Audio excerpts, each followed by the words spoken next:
بسم الله الرحمن الرحيم الحمد لله رب العالمين الصلاة والسلام على المبعوث رحمة للعالمين نبينا محمد وعلى آله وصحبه ومن تبعهم بإحسان إلى يوم الدين أما بعد.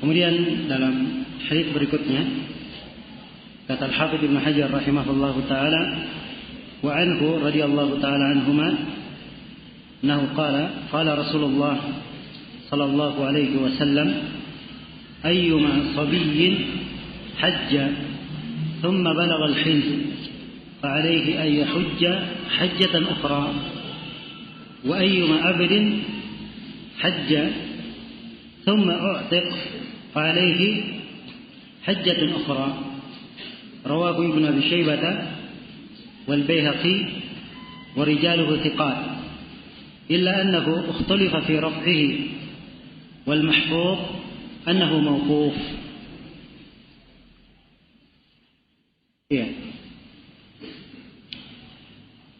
Kata beliau dan dari beliau yaitu dari Ibnu Abbas radhiyallahu taala anhuma, beliau berkata, yang 4 riwayat berturut-turut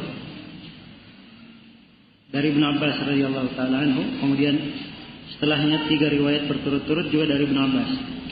Jadi semuanya 7 riwayat dari Ibnu Abbas radhiyallahu taala anhuma. Kata Ibnu Abbas, Rasulullah sallallahu alaihi wasallam bersabda, ayyuma sabiyyin hajja,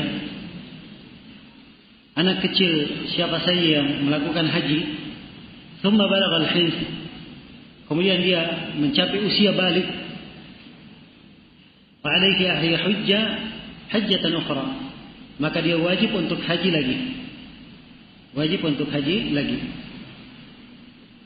Wa ayyuma abdin hajja thumma u'tiq, dan budak mana saja yang haji kemudian ia dibebaskan, maka dia wajib untuk haji lagi.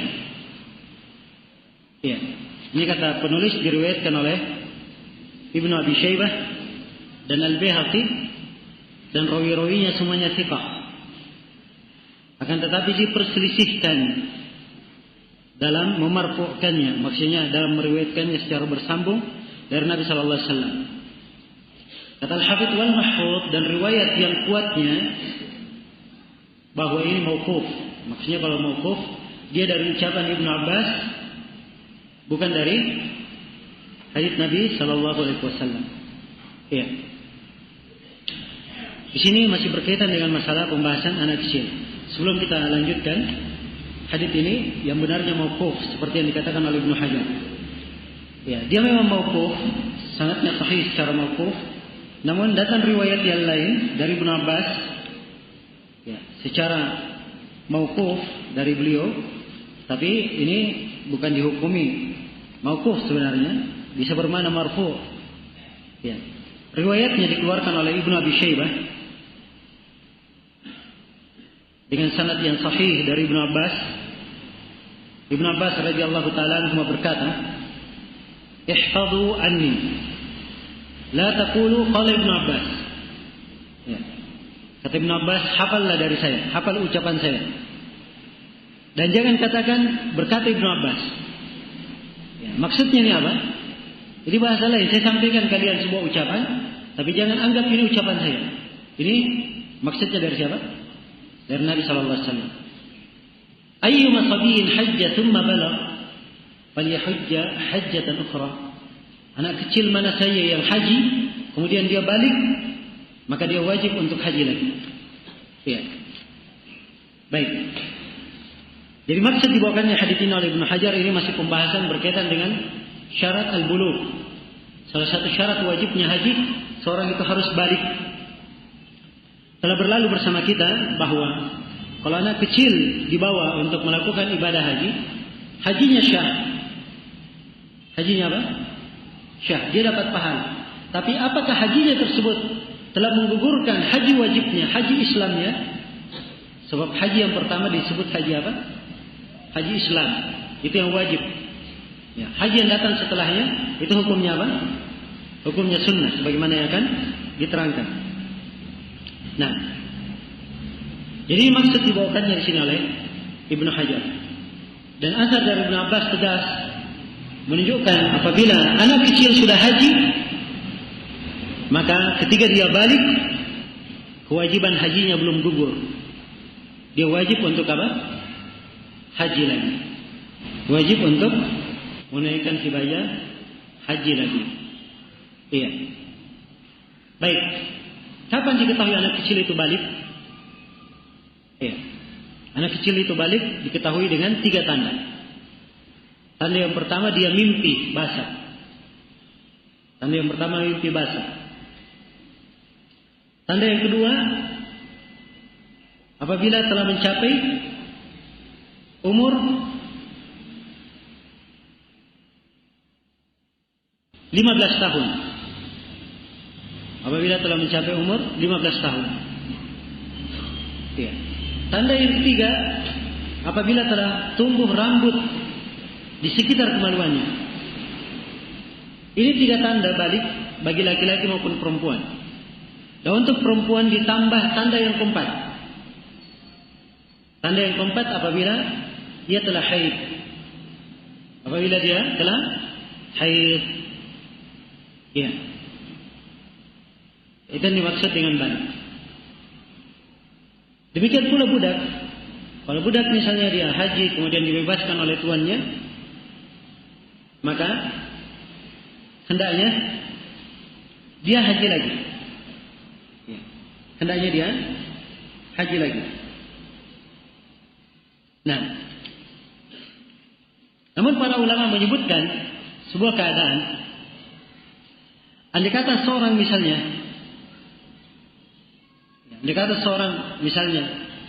berjalan dari Arafah ke Musdalifah. Ya. Begitu tiba di Musdalifah, seorang anak kecil balik.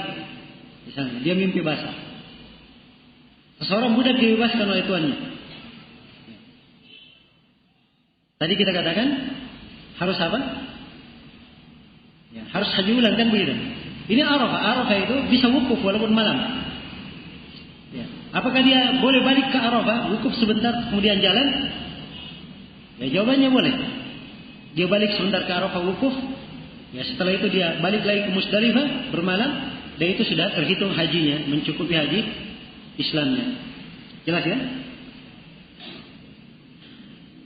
Iya.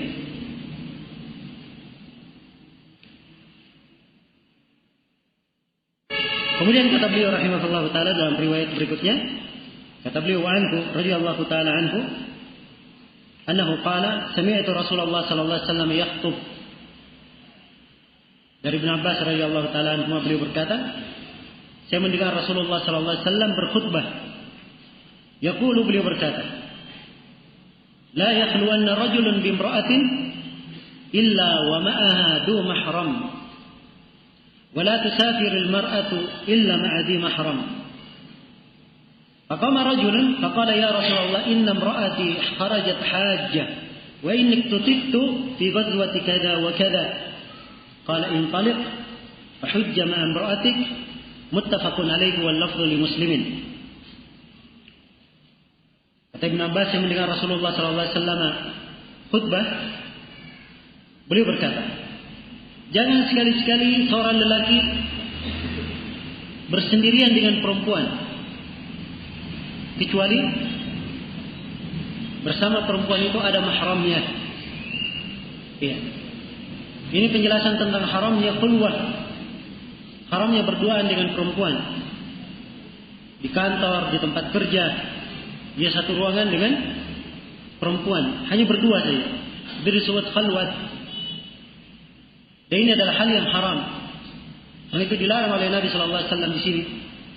Dan diterangkan dalam riwayat yang lain, illahnya fa inna thalithahum as-syaitan.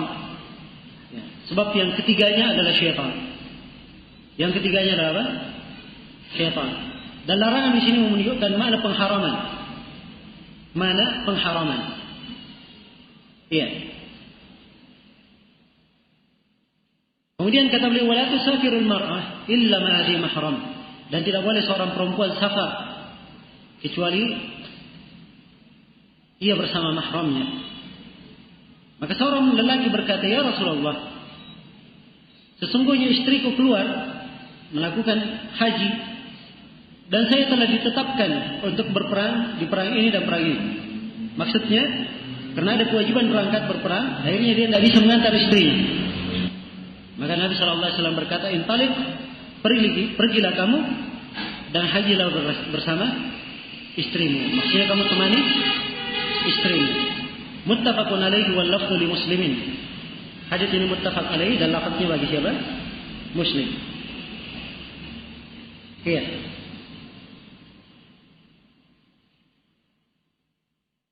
Hadis ini dibawakan di sini oleh penulis. Beliau ingin menjelaskan syarat tambahan untuk perempuan dalam makna kemampuan. Di antara syarat mampu bagi perempuan, dia harus punya mahram yang mengantarnya. Harus ada mahramnya kalau ingin berangkat haji. Iya.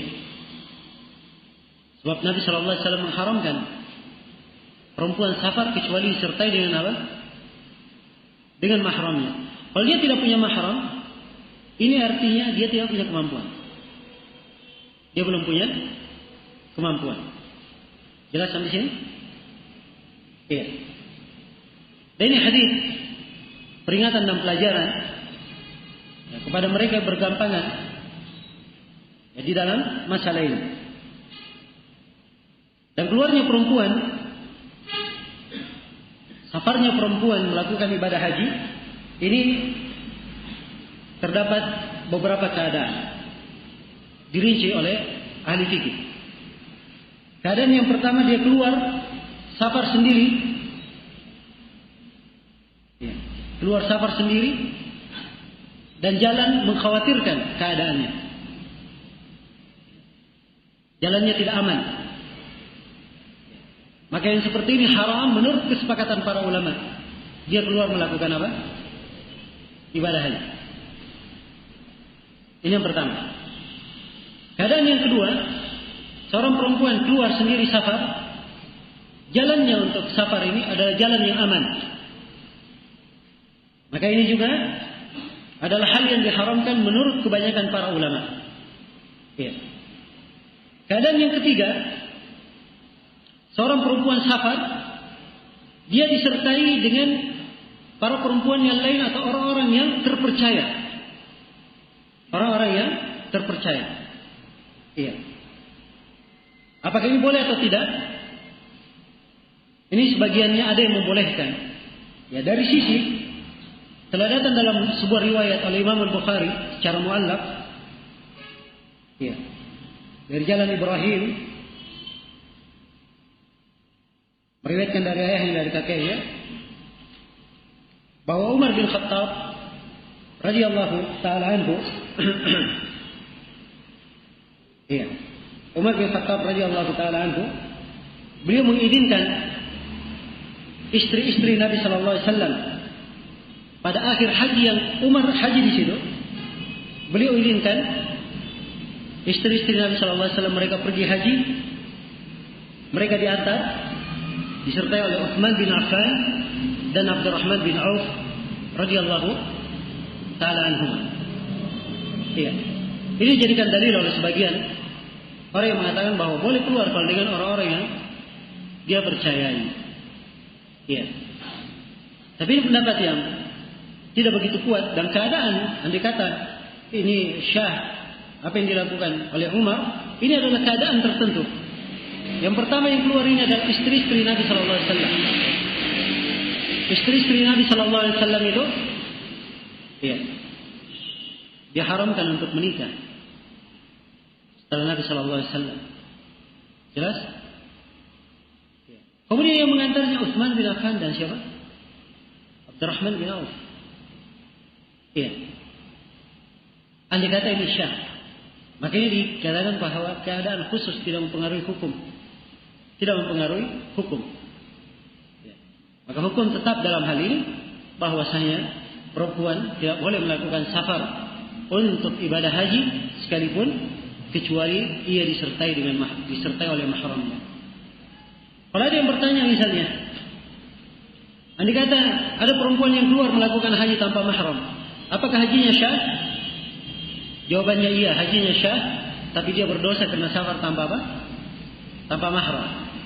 Ya, pertanyaan yang kedua, kalau haji yang dilakukan bukan haji sunnah, tapi haji yang merupakan haji Islamnya, apakah itu menggugurkan kewajibannya?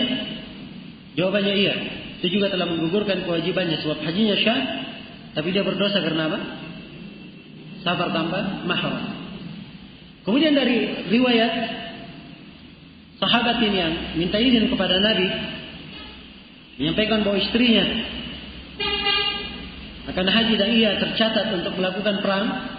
Kemudian Nabi perintah sahabat ini untuk menyertai istrinya, berhaji menyertai istrinya.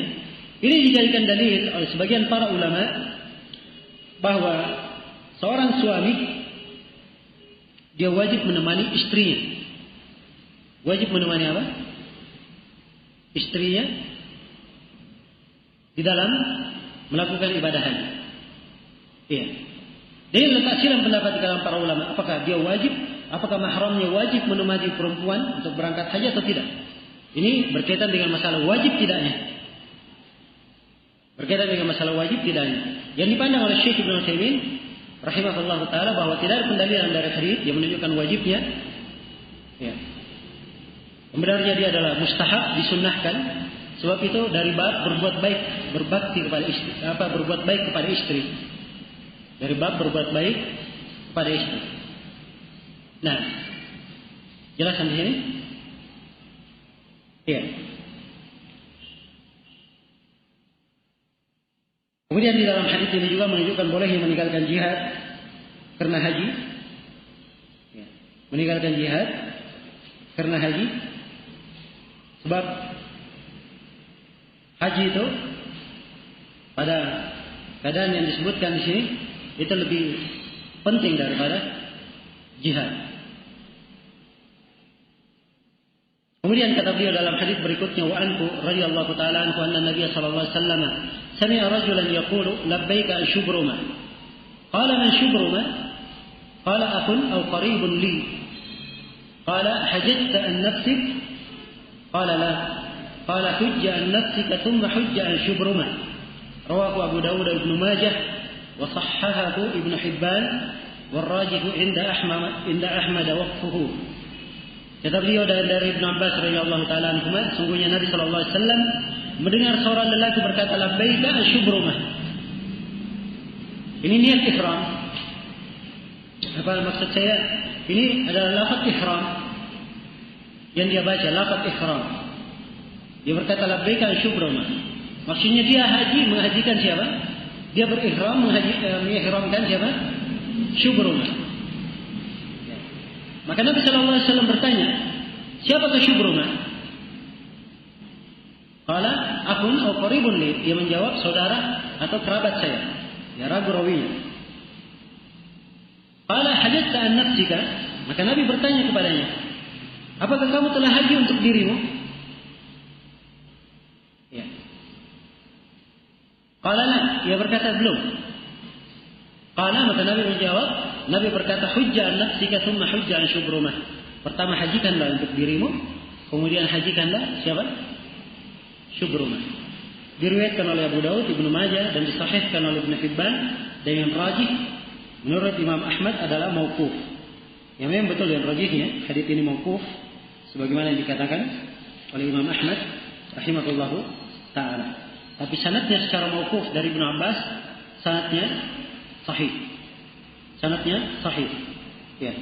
Dan dari makna yang terkandung di dalam riwayat yang mauquf ini dari Ibnu Abbas radhiyallahu taala anhuma, ini adalah hal yang dipakai. Ya. Hal yang dipakai ya. Dan dijadikan sebagai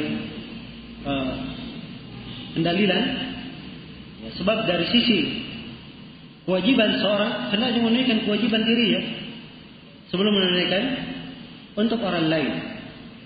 Dan hukum yang ditegaskan oleh Ibnu Abbas di sini Ini tidak diketahui ada dari sahabat yang menyelisihinya. Tidak diketahui ada dari sahabat yang menyelisihinya. Maka dia adalah sebuah ketentuan hukum yang diterima. Jelas? Maka di dalam hadis ini diterangkan bahwa seorang boleh mewakilkan orang lain untuk menghajikan dirinya, tapi dengan syarat orang yang akan menghajikannya hendaknya telah menunaikan ibadah haji untuk dirinya sendiri. Ya, ini adalah hal yang disyaratkan. Jadi kapan dia sudah haji, ya, maka dia boleh menghajikan orang lain. Boleh menghajikan orang lain. Dan di dalam hadis ini juga disebutkan bagaimana seorang menghajikan itu. Ya, kalau misalnya dia haji tamattu, ya, untuk seorang dia berkata labbaik Allahumma umra'an fulan. Begitu setelah tahallul, begitu akan haji lagi, ya talbiyah lagi untuk hajinya, labbaik Allahumma hajjan an fulan. Disebut namanya. Ya, sebut namanya. Ini tuntunannya. Dan di dalam hadis ini ya terdapat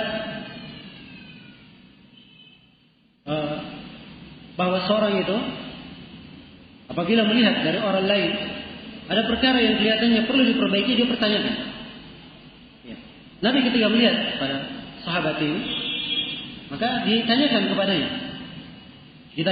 kepadanya, siapa syukruma? Agar supaya jelas. Jika dijawab orang lain, karena Nabi bertanya, apakah kamu sendiri sudah haji? Maka diarahkan hukum kepadanya. Dan dalam hadis ini juga menunjukkan disyariatkannya mengingkari pada keadaan itu juga. Suatu keadaan dia melihat seorang melakukan kemungkaran, di keadaan itu juga dia ingkari, tidak ada masalah. Ya. Tidak ada masalah. Ini bab amar ma'ruf nahi munkar dan bab saling nasihat menasihati. Ya, dan mengarahkan kepada kebaikan. Kemudian kata beliau rahimahullahu taala dalam hadis yang terakhir di bab yang pertama, kata beliau an radhiyallahu taala anhu qala khatabana Rasulullah sallallahu alaihi wasallam faqala inna Allah kataba alaikum al-hajj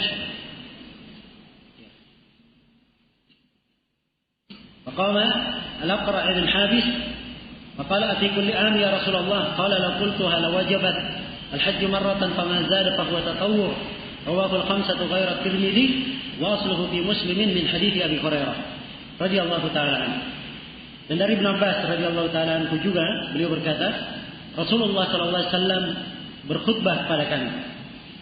Beliau berkata, sungguhnya Allah telah menetapkan kewajiban haji atas kalian. Maka berdirilah Al-Aqra' bin Habis. Dan Al-Aqra' bin Habis radhiyallahu taala anhu, beliau salah seorang pemuka di tengah kaumnya. Iya.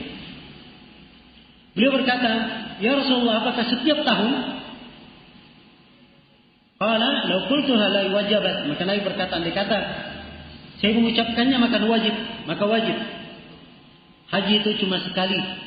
Apa yang lebih dari sekali maka itu adalah tatawwu, itu adalah sunnah. Iya. Dikeluarkan oleh Imam 5. Imam 5 siapa? Abu Daud. Yang pertama kalau katakan 5, yang pertama Ahmad, Abu Daud, Tirmidzi, An-Nasai dan Ibnu Majah. Itu 5. Jadi selain At-Tirmidzi, arti hadis yang dikeluarkan oleh Ahmad, Abu Daud, An-Nasai dan Ibnu Majah. Wa asluhu fi Muslim min hadithi Abi Hurairah. Dan asal hadis ini dalam Sahih Muslim dari hadis Abi Hurairah. Iya. Kalau di dalam riwayat Imam 5 ini selain At-Tirmidzi, itu di dalam sanadnya ada rawi yang bernama Sufyan bin Husain. Dan Sufyan bin Husain ini jelek hafalannya. Tapi ini tidak ada masalah sebab ia punya pendukung.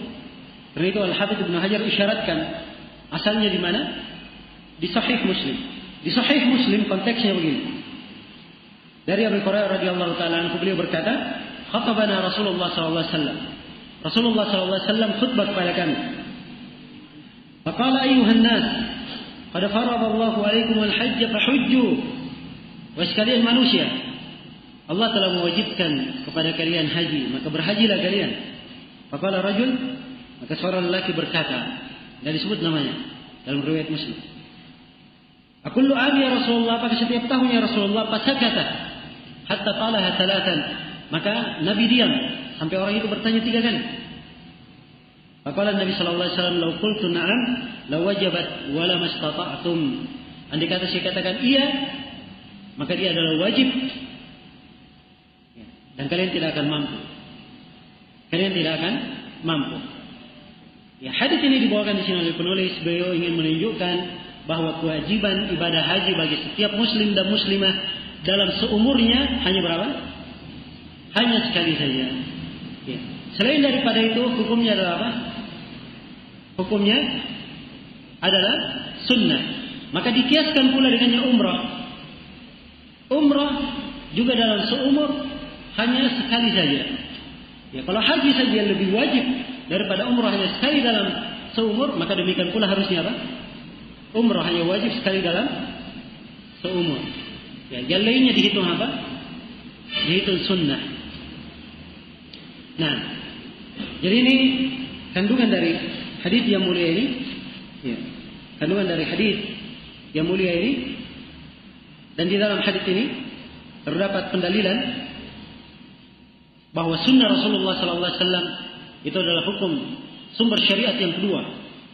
Ya, sumber syariat yang kedua. Nabi berkata, andai kata saya katakan iya, maka akan menjadi wajib. Ya, akan menjadi wajib. Nah, baik. Jadi ini pembahasan tentang masalah keutamaan haji dan siapa yang diwajibkan kepadanya menunaikan ibadah haji. Ya. Jadi secara global saya ulas bahwa seorang yang wajib, dikatakan wajib menunaikan ibadah haji adalah orang yang terpenuhi padanya berapa syarat? 5 syarat. Yang pertama dia harus muslim. Sebab orang yang kafir tidak diterima darinya ibadah. Kemudian yang kedua adalah al-aql. Dia punya akal waras. Ya. Bukan orang yang tidak waras. Atau orang yang gila. Nah, sebab Nabi SAW bersabda, "Rufi'al aqlam anit thalatha." Ini itu diangkat dari 3. Dan salah satunya anil majnun hatta yafiq. Dari orang gila ya, sampai dia sadar. Nah, kemudian syarat yang ketiga adalah al-bulugh. Harus balik. Ini telah kita terangkan. Kemudian syarat yang keempat adalah al-hurriyah. Ya, bebas, kebebasan, bukan budak. Ini juga telah kita terangkan. Kemudian syarat yang kelima adalah al-istita'ah, kemampuan. Kemampuan apa yang dimaksud? Kemampuan dari sisi materi dan badan. Ya. Baik. Ini yang dikatakan syarat wajibnya seseorang itu menunaikan ibadah haji. Ya.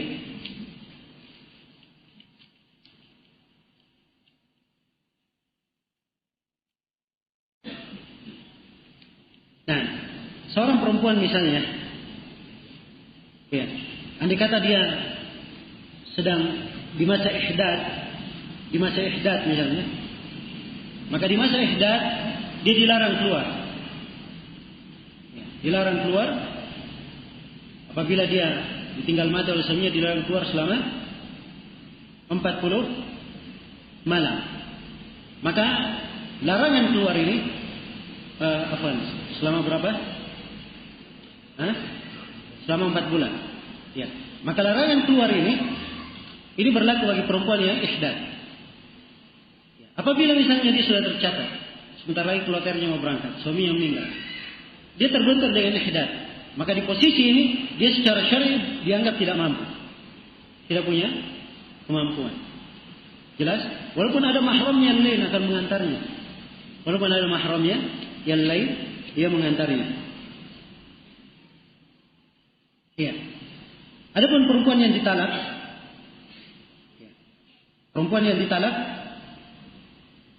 dilihat talaknya. Kalau dia talak raj'i, maka ini perkaranya kembali kepada suaminya. Iya. Sebab dia masih status suami. Kalau masih raj'i dan masih di masa iddah. Tapi kalau talaknya talak bain, maka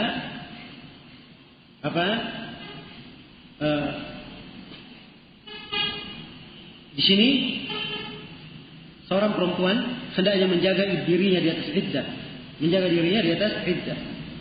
Kemudian izin orang tua, izin kedua orang tua di dalam haji itu tidak disyaratkan. Ya. Izin kepada orang tua, demikian pula izin suami. Andai kata suami misalnya tidak mengizinkan, tidak disyaratkan. Andai kata ada mahramnya, saudaranya mengantar, anaknya mengantar, walaupun suaminya tidak mengizinkan, tidak ada masalah. Dia boleh berangkat. Sebab izin suami dan izin kedua orang tua tidak disyaratkan. Jelas ya? Ya kecuali kalau suami misalnya mengancam, kalau kamu tetap berangkat saya akan ceraikan kamu. Ini lain lagi masalahnya. Sebab ini kaitannya dengan masalah bahaya yang akan menimpanya. Dan dia berhak memilih di dalam hal ini kalau khawatir ada hal yang membahayakannya. Nah, baik, kita pindah ke bab berikutnya. Kata penulis rahimahullahu taala, babul mawaqit.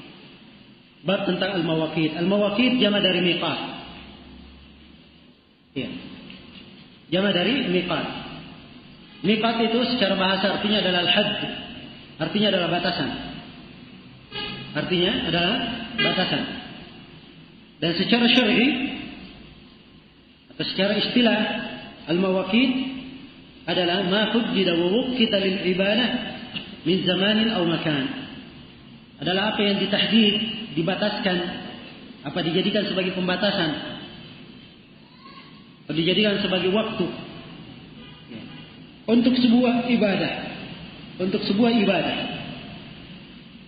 Apakah pembatasannya berupa waktu atau berupa tempat? Berupa waktu atau berupa tempat. Jadi semuanya tergolong ke dalam mawaqit. Ya, karena itu para ulama mengatakan bahwa mawaqit terbagi dua. Al-mawaqit jama' miqat, dan miqat itu terbagi berapa? Terbagi dua. Ada miqat zamani dan ada miqat makani. Iya. Ada miqat zamani dan ada miqat makani. Jelas?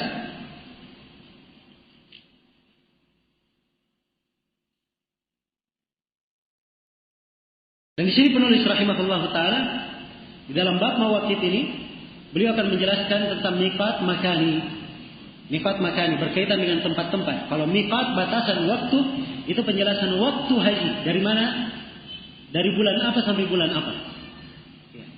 Kalau miqat makani itu miqat zamani tadi ya. Kalau miqat makani itu penjelasan tentang tempat. Ya, pelaksanaan ihram itu dari mana? Apa tahu? Pelaksanaan ihram itu di mana saja tempat-tempatnya. Nah, yang diterangkan di dalam bab ini penjelasan tentang miqat apa? Miqat makani. Penjelasan tentang miqat makani. Nah, baik, sebelum saya uraikan tentang ya miqat makani yang tercantum di sini, saya akan terangkan dulu tentang miqat zamani. Sebab ini tidak dibawakan hadis-hadisnya oleh penulis. Ya, tentang miqat zamani, ayat firman Allah Subhanahu wa taala, Allah firman, ya, al-hajju ashhurun ma'lumat. Haji adalah bulan-bulan yang telah dimaklumi. Kalimat ashhur ini jamak. Dan ashhur jamak killah, jamak sedikit. Berarti bulan tertentu, dan sedikit, yang paling sedikit dari jamak itu adalah 3. Adalah 3. Ya. Karena itu waktu pelaksanaan ibadah haji itu pada 3 bulan. Pada bulan Syawal, ya. Yang kedua bulan Dzulqa'dah, bisa dikatakan Dzulqa'dah, bisa dikatakan Dzulqa'dah. Walaupun yang paling pasifnya dikatakan Dzulqa'dah. Kemudian yang ketiga adalah bulan, yang ketiga adalah 10 hari pertama atau 10 malam pertama dari bulan Dzulhijjah. 10 malam pertama dari bulan apa? Dzulhijjah. Ini miqat apa namanya? Miqat zamani. Ya, miqat zamani. Dalam artian ya,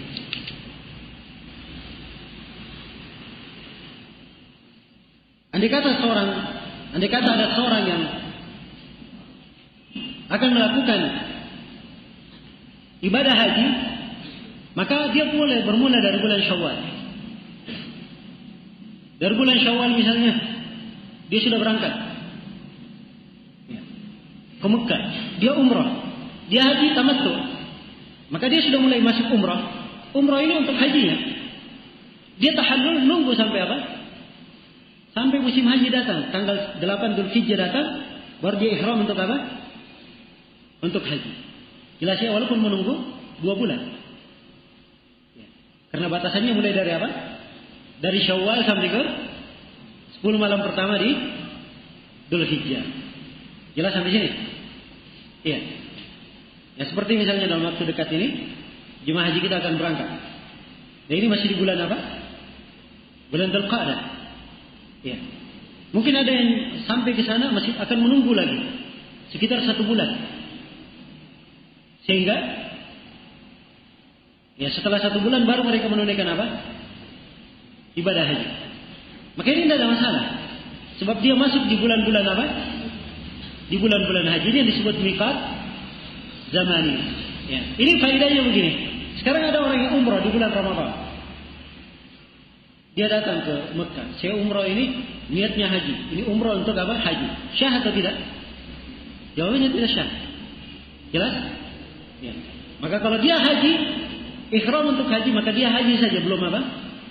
Belum umrah. Ya. Dia haji saja belum umrah. Maka hajinya dihitung haji mufrid, bukan haji tamattu. Jelas? Iya. Dan dikata ada seorang yang ihram pada malam 1 Dzulhijjah, terbenam matahari, terlihat sudah Syawal, hilal bulan Syawal, malamnya dia umrah, dia niatkan haji, syah atau tidak? Hah? Jawabannya syah, sebab sudah masuk apa? Sudah masuk Syawal. Sudah masuk Syawal. Itu tidak masalah. Iya. Jadi kalau misalnya ya, dia duduk di Mekah antara waktu-waktu ini, dia sibuk dirinya dengan tawaf, dengan kurbat yang lainnya, tidak ada masalah. Tidak ada masalah. Itu adalah hal yang boleh dia lakukan. Ini yang dimaksud dengan miqat apa? Miqat zamani, masa. Kalau dibahasakan di bahasa Indonesia yang bagus mungkin, ya masa pelaksanaan ibadah haji. Ya. Jelas? Sebab kaitannya dengan waktu. Nah, kalau miqat ini yang disebut di sini, ini memang berkaitan dengan tempat-tempat mulai melakukan ihram. Ya, tempat-tempat seorang mulai melakukan ihram. Seseorang niat masuk ke dalam nusuk. Ihram itu harus dengan niat. Dan ini salah satu rukun haji dan umrah. Sebab haji tidak syah, umrah tidak syah, kecuali kalau dia ada niat untuk masuk ke dalam nusuk ihram. Jelas ya? Ya. Ketika dia akan masuk ke dalam nusuk, dia sudah niat masuk ke dalam nusuk, ihramnya dilakukan di mana? Di miqat. Nah, inilah sekarang miqatnya, tempat-tempat melakukan ihram itu akan diterangkan di sini oleh penulis rahimahullah taala, oleh Ibnu Hajar, dengan membawakan hadis-hadis yang berkaitan dengan masalah. Jelas sampai sini ya? Baik, kita mulai baca. Kata beliau rahimahullah taala, Ibnu Abbas radhiyallahu taala anhuma, anna an-nabiy sallallahu alaihi wasallam waqata li ahli al-Madinah dal Hulayfa wa li ahli Syam al-Juhfa wa li ahli Najd qarn al-manazil wa li ahli al-Yaman yalamlam hunna lahunna wa liman ata alayhinna min ghairihinna mimman arada al-hajj wal umrah wa man kana duna dhalika famin haythu ansha hatta ahlu Makkah min Makkah muttafaqun alaih. Iya. Dari Ibnu Abbas radhiyallahu taala anhu, beliau berkata, sungguhnya Nabi sallallahu alaihi wasallam memberikan taufik, menetapkan tempat miqat bagi siapa? Li ahli Madinah, bagi penduduk Madinah, beliau tetapkan Dzul Hulaifah. Ini miqat yang pertama bagi penduduk apa? Penduduk Madinah, namanya apa? Dzul Hulaifah. Ya, ini miqat yang pertama. Wa li ahli Syam al-Juhfa. Dan bagi penduduk Syam, miqatnya adalah al-Juhfa. Ini tempat yang kedua disebut dengan nama apa? Al-Juhfa. Kata beliau, wali ahli Najdin qarnal manazil, dan bagi penduduk Najd, bagi penduduk Najd, mikotnya dari arah qarnal manazil, atau dari tempat yang bernama qarnul manazil. Ini saya akan terangkan ya, lebih rinci. Ini bagi tempat yang ketiga sudah, qarnul manazil. Kemudian yang keempat, wali ahli Yaman Yalamlam, dan bagi penduduk Yaman mikotnya adalah Yalamlam. Ini nama mikot yang keempat, yaitu apa? Yalamlam. Ini 4 nama. Akan disebutkan nama yang kelima nanti. Ya. 4 nama. Ya. 4 mikot. Tempat melakukan ihram yang disebutkan. Kemudian Nabi jelaskan hukum. Hunna lahunna. Mikot-mikot ini bagi mereka. Maksudnya bagi penduduk mikot ini. Ya. Bagi penduduk mikot ini mikotnya. Waliman ata alaihinna min ghairihinna. Mikot bagi penduduk negeri itu, dan mikot bagi siapa yang datang melalui mikot tersebut yang bukan merupakan penduduknya. Bukan merupakan penduduknya. Jadi kalau Dzulhulaifah penduduk Madinah ke belakang, siapa yang lewat ke Dzulhulaifah, semuanya itu yang menjadi apa? Mikotnya. Jelas sampai sini? Ya. Misalnya Qarnul Manazil di Taif, Qarnul Manazil di Taif, ya. Qarnul Manazil, maka ini adalah mikot penduduk Taif. Jelas? Dan siapa yang berada di belakang? Daerah Taif. Wilayah Taif. Siapa sih yang berada di belakangnya? Dari penduduk Riyadh, penduduk Dammam, sampai masuk ke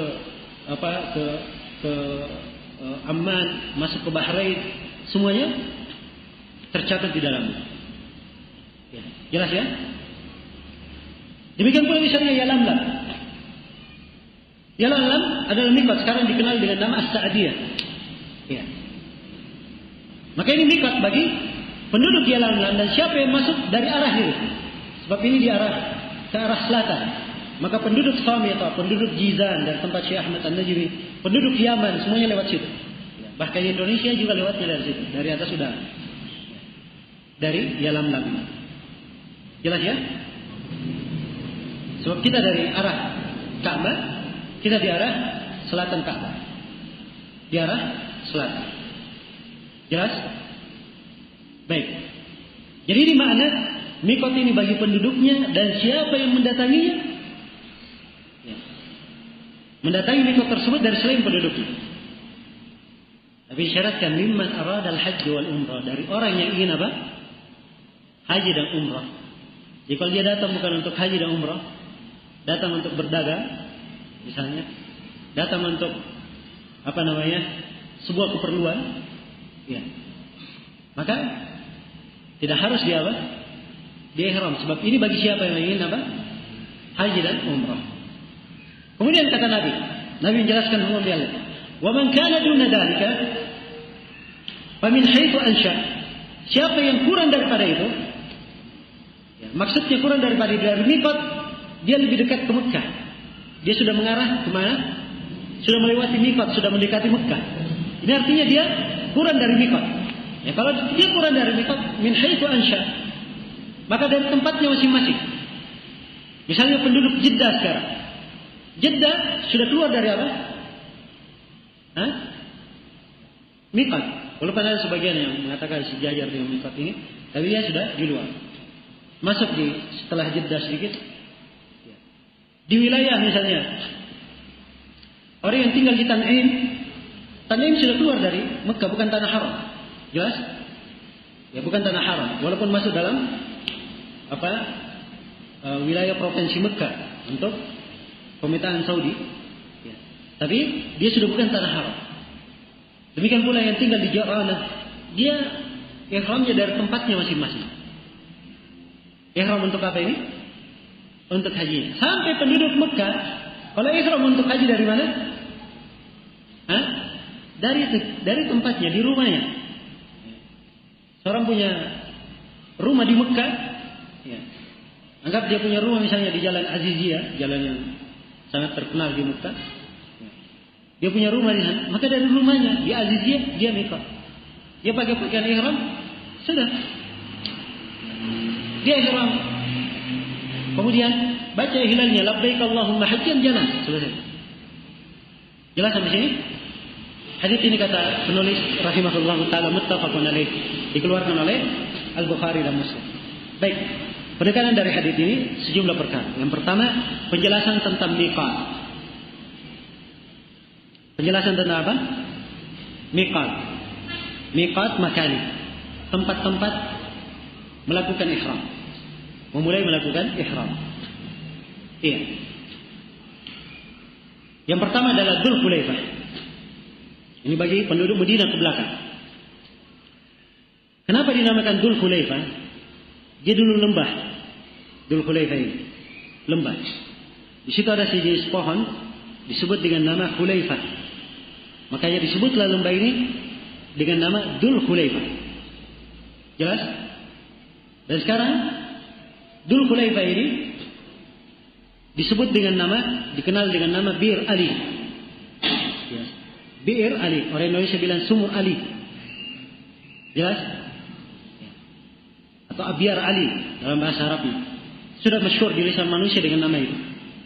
Apalagi nama dalam hadisnya disebut dengan nama apa? Dzul Hulaifah. Iya. Jelas? Saya lihat di apa namanya? Di papan nama ya, masih ditulis lengkap semuanya. Dzul Hulaifah disebut juga Bir Alinya. Ya. Jelas? Ini yang disebut dengan nama Dzul Hulaifah. Ini mikotnya penduduk Madinah. Dan ini mikot yang paling jauh dari Mekah. Mikot yang paling jauh dari Mekah. Ya. Kalau di masa dahulu dihitung dengan marahil. Di antara Mekah dan Madinah jaraknya 8 marhalah. Ya. Satu marhalah ini ada letak silam pendapat tentang berapa ukurannya. Kalau Syekh Ibnu Utsaimin memandang satu marhalah itu 1 hari 1 malam. Ya, kalau 8 marhalah perjalanan berapa? 9 hari, 8 hari, 8 malam. Ya, tapi datang dalam sebagian riwayat hadis dalam As-Sahihain, Nabi SAW berangkat dari Dzul Hulaifah 5 hari sebelum selesainya Dzul Hijjah. Berarti tanggal berapa? 5 hari sebelum selesainya Dzul Qa'dah. Berarti tanggal berapa? Tanggal 25 Dzul Qa'dah beliau berangkat. Dan tiba beliau di Mekah 4 malam setelah lewatnya 4 malam yang sudah lewat di bulan Dzul Hijjah. Berarti sudah tanggal berapa? Tanggal 4. Ya, semuanya berapa? 8 atau 9. Kalau bulannya 30 hari berarti 9 hari. Kalau bulannya 29 saja berarti 8 hari. Kan begitu? Ya. Kalau diukur dengan kilometer, ya sekarang sudah diaspal. Bukan lagi hitung perjalanan sehari semalam. Itu perjalanan orang yang menunggang kuda atau menunggang apa? Menunggang onta, perjalanan 2 jam. Ya. Kalau sekarang dihitung dengan kilo, itu 450 kilo jaraknya. 450 kilo. Baik. Kemudian setelah itu, yang kedua adalah Al-Juhfah. Ini mikotnya penduduk Syam. Mikotnya penduduk Syam, penduduk Mesir yang datang dari arah Syam, dari arah Amman, dari arah Damaskus, dari arah Mesir. Ya. Sebab mereka datang lewat laut. Orang Mesir datang lewat laut. Demikian pula siapa yang datang dari arah Maghrib yang melewati laut, ya, yang mereka melewati negeri penduduk Syam, maka mikotnya pasti di mana? Di Juhfah. Mikot mereka berada di Juhfah. Dan Juhfah ini sekarang dikenal sekarang ini manusia ihramnya dari Rabiq. Rabiq ini dekat dari Juhfah. Ya, dekat dari Juhfah. Jelas ya? Dan ini jauhnya dari Mekah 183 kilo. 183 kilo. Kemudian mikot yang ketiga yang disebut di sini adalah mikotnya penduduk Najd. Ini di Taif. Disebut dengan nama Qarnul Manazil. Ya. Sekarang disebut dengan nama As-Sailul Kabir. Orang kenal dengan nama As-Sail Al-Kabir. Kalau kita masuk di kota Taif, nampak ada As-Sail Al-Saghir, kemudian As-Sail Al-Kabir. Jadi Sail Al-Kabir. Ya. Orang kenalnya dengan nama As-Sail Al-Kabir. Tapi nama dahulunya adalah apa? Qarnul Manazil. Nama dahulunya adalah Qarnul Al-Manazil. Dan ini adalah mikot yang paling dekat ke Mekah. Jaraknya sekarang dengan ukuran kilo hanya 75 kilo saja. Hanya 75 kilo. Nah, baik. Ini mikotnya penduduk Taif dan siapa yang masuk dari arah itu? Ya, masuk dari arah situ saya sudah terangkan tadi. Penduduk Riyadh, ya, yang masuk dari Jubail, dari Dammam, semuanya lewat situ. Ya. Dari arah apa? Mikot ini. Mikot Qarnul Manazil atau Sail Al-Kabir. Kemudian yang keempat, kata beliau, wali ahli Yaman Yalamlam. Dan bagi penduduk Yaman ada mikot namanya Yalamlam.